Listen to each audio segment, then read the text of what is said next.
Yeah.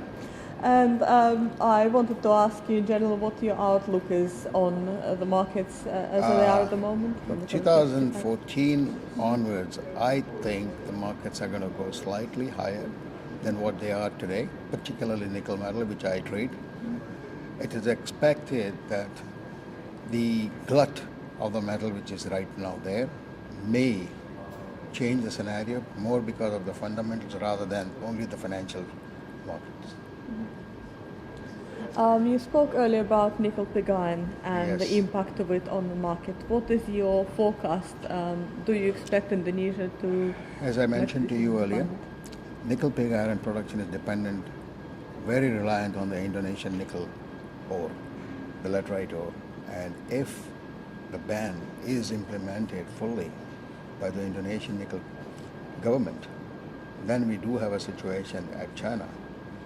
So maybe Xinjiang, who has already put up a plant in Indonesia, could, hasten it up, speed it up to probably start the production in Indonesia itself. Do you see China going more into other markets for nickel raw materials? They cannot really. The laterite nickel ore, Indonesia is the only world source which is one of the leaders in terms of availability. They have over 1 billion tons of resources in that particular small country.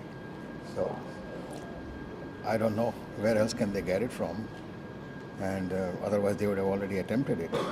There are only two countries, Indonesia and Philippines, which are selling the laterite nickel ore, but the Philippine material is only less than 1.2% of nickel content. Indonesian is 1.8, 2.2.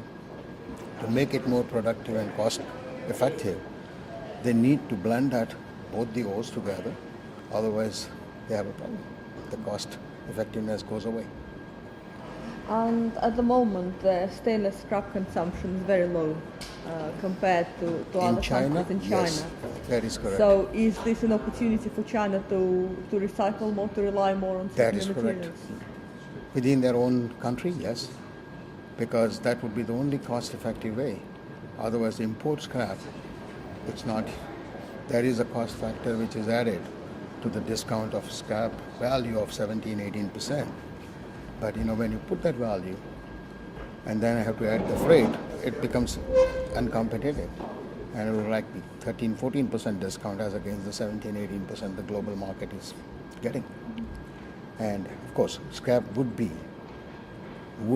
more cheaper domestically in China.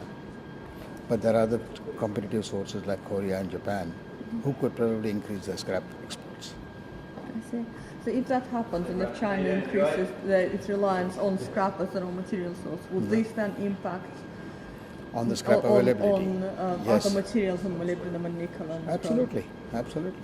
China has been the driving factor. Every commodity you can talk about, whether it is copper, whether it is aluminium, whether it is zinc, they drive the markets up and down. Once they start buying, there's no end. Well, thank you very much. You're welcome.